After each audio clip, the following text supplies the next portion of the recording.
What's the difference between morals and ethics? It's a fuzzy distinction. They both concern right and wrong. A rough rule of thumb is that morals are about personal character and individual behavior, and ethics are about what's right for society. So you hear about professional ethics because they concern the general practice of a profession in society, but no one ever says professional morals, because moral standards are personal. And because morals are personal, we can talk about moral right and wrong in terms of the goodness or badness of a person, or of their character, or of their thinking. We find a long-running theme in Western philosophy that it's good for the mind to dominate the body through morally orthodox thinking. Moral chattering replaces true philosophy. This doesn't sound like it's about class struggle, does it? But what if the body refers to a body of people? The body of people who are ruled by some state? And what if the mind refers to the wise men who rule? In this slideshow, we'll alternate between intellectual history and world history. We'll include the state of origin for all the political philosophers in our cast of characters. Spinoza's closest influences arguably include the founders of liberalism and modern philosophy. But centuries of thought about the law of nature precede Spinoza. What else happened in Europe as the modern theory of natural law developed? Serfdom ended for millions. Colonialism was accepted as a recipe for national economic well-being. Commercial and literal empires flourished and faltered. Pre-industrial capitalism came screaming into the world. Actually, the ideas of natural law and natural right are ancient, not modern. Deleuze takes Cicero as a spokesperson for antiquity, because Cicero synthesizes what Plato, Aristotle, and the Stoics thought about natural law. Deleuze boils it down to 4 ideas. The last one's the nasty one. Against these 4 ideas, Deleuze says, Hobbes will offer 4 counterpoints. We'll come back to Cicero and ideas about natural law in ancient Europe. But before we resume with Cicero, here's how Hobbes' story ends. Hobbes wrote the book Leviathan, in which he argued that the only correct type of government was absolute monarchy.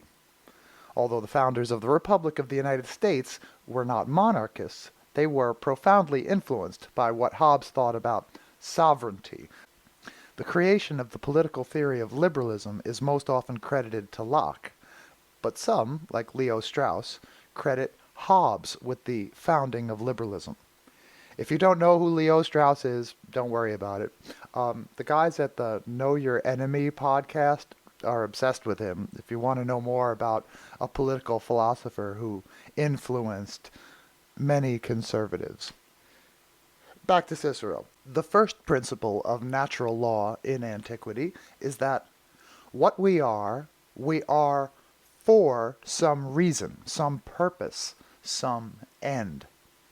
What a human being is for is to be reasonable and social. It's what we're born to be, by nature. Second principle, the natural state of the individual is conformity with nature in a good civil society. So far, this doesn't sound so bad, right? It sneaks up on you. Third principle, it takes an individual act of reason for our power to become actual. Well, what follows from all this? Who should have power? Fourth principle, the wise man is the best judge. So, the wise man should rule. The wise man has authority by natural law. Don't cancel me, it's Cicero saying it, as summarized by Deleuze. Of course it's a nonsense idea. Cicero's world was, well, not long for this world. By the 13th century, a trade network connecting the South China Sea with Belgium had already been established. I'm not saying there was a superhighway, but there was a trade network stretching from the Atlantic to the Pacific.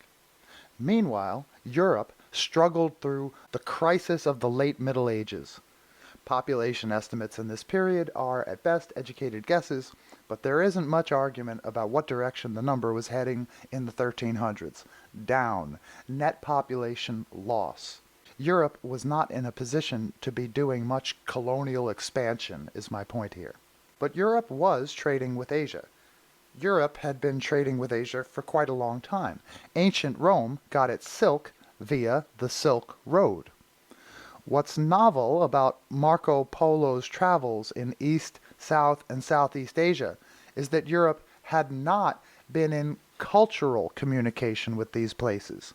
But certainly, goods for sale were communicated across the Eurasian trade network.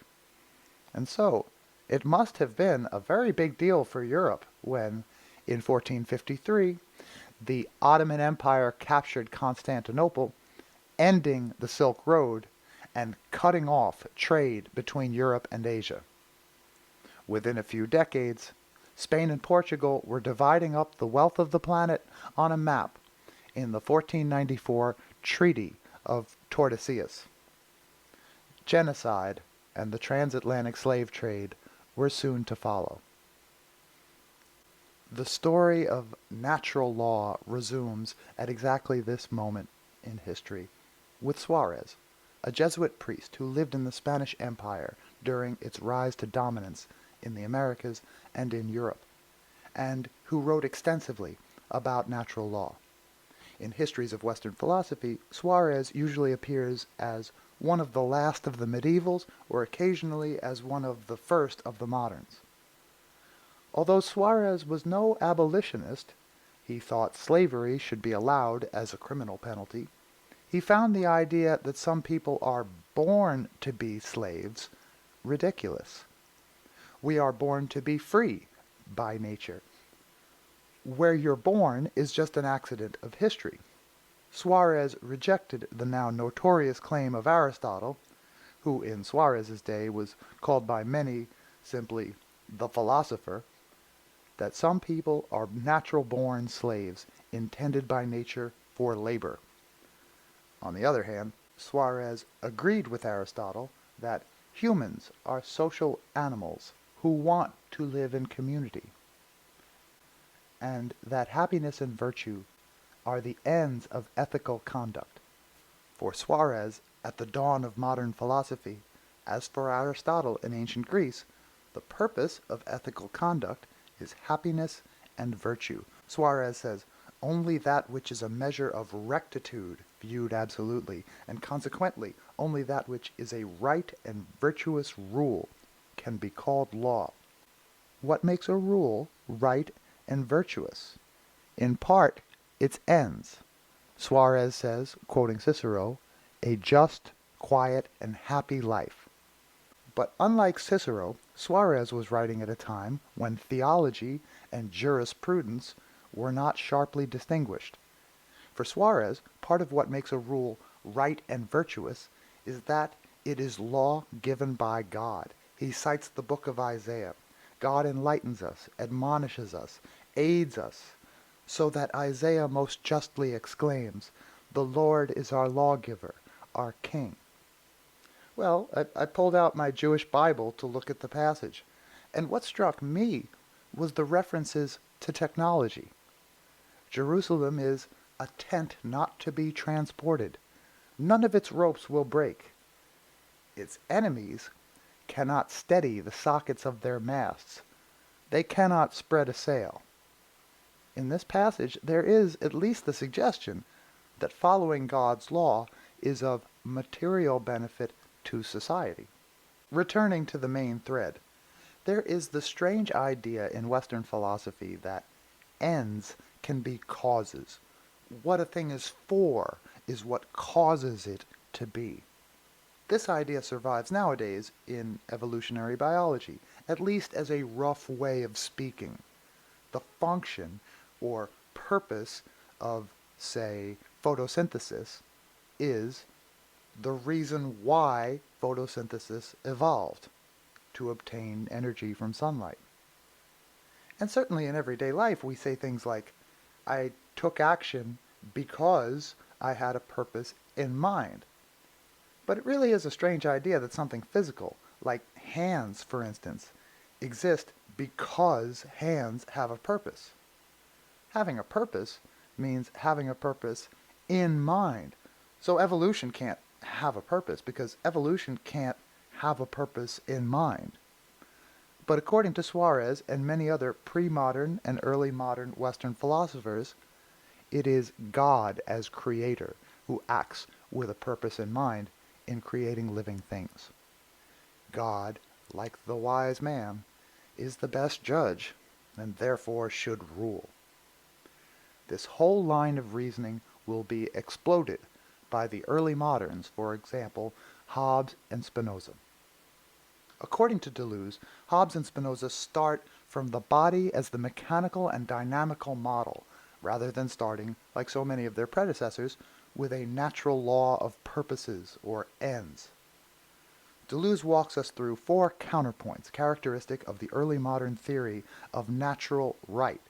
Again, these 4 points constitute an argument. This time, the conclusion is consent is the basis for government, not authority. The first principle this time is appetite, not ends. Spinoza says the natural right of an individual is anything they want and can get their hands on. Nature's law is a law of appetites, not purposes. Second principle, no one is born reasonable, no one is born civic-minded, and no one is born religious. This is the dead opposite of the ancients' principle that to be part of a healthy community is our nature.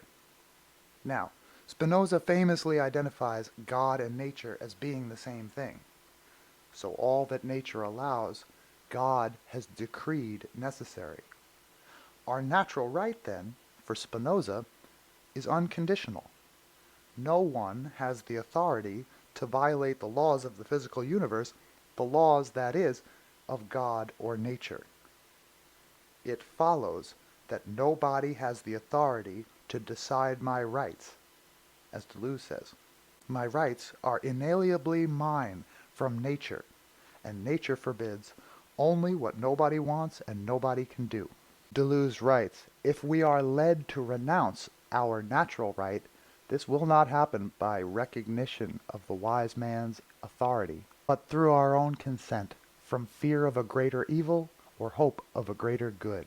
The principle of consent, pact or contract, becomes the principle of political philosophy and replaces the rule of authority. So, what does consent-based political philosophy look like? Well, Americans are all familiar with one version of consent-based politics, namely classical liberalism. Spinoza, however, is in certain ways closer to Hegel and Marx than to Locke and Hobbes. Let's take a look. Summarizing Spinoza, Deleuze writes, reason would amount to nothing and would never come into its own power did it not find help in a collective power, that of the state or city.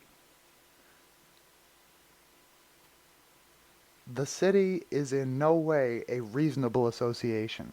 What motivates its formation is, alternately, fear of barbarism and hope of a greater good. The city is in no way a reasonable association. The state distinguishes the just and unjust only insofar as they obey, or do not obey, its laws. The city is in no way a reasonable association. Having renounced their right to judge, citizens rely on a state that rewards and punishes. But precisely because it is a whole, the city can preserve itself only insofar as it tends toward the end that sound reason teaches all to pursue, ethical best practices. The power of knowing, thinking, and expressing oneself remains an inalienable natural right, which the city cannot compromise without reintroducing between itself and its subjects relations of simple violence. A city is so much the better, the the more it relies on joyful affections. The love of freedom should outweigh hope, fear, and confidence. Let's wrap up by looking at Spinoza's definition of democracy.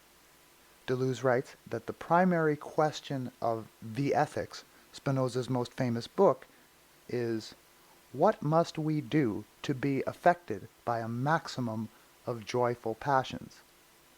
The answer? We should rely on the very slow empirical effort which finds in the city, as self-sovereign collective, the conditions which make a maximum of joyful passions possible. Now, Spinoza's consent-driven theory of natural sovereignty in an ethical democracy does not start out sounding very consent-driven. Spinoza writes, "It is by sovereign natural right that big fish eat the little ones." Nature does not frown on anything at all urged by appetite. We see here two of the principles of early modern political theory identified by Deleuze: appetites, not purposes, and natural right is unconditional. The consent part is coming. We are born unreasonable, Spinoza thought. The natural right of every person is determined not by sound reason, but by their desire and their power. The consent part is coming, I swear. But first, notice the emphasis on what is material: the body. All a body can do is its natural right. A body always goes as far as it can, in passion as in action, and what it can do is its right. The life of a human being, without the benefits provided by society, like Hobbes said, is nasty, brutish, and short. To achieve a secure and good life, Spinoza says, people had to unite in one body. They therefore arranged that the unrestricted right naturally possessed by each individual should be put into common ownership, and that this right should be determined by the power and will of all together. Spinoza defines a democracy as such a united body. In a democracy, the community alone, he says, retains the sovereign right over everything in its power. Spinoza considers democracy the most natural form of the state, approaching most closely to that freedom which nature grants to every person. It is impossible and unnecessary for individuals to transfer all their natural right to the state. Spinoza writes, "People have never surrendered their power so completely that they were not feared by those to whom they surrendered it. A state whose citizens have no power has in fact never existed."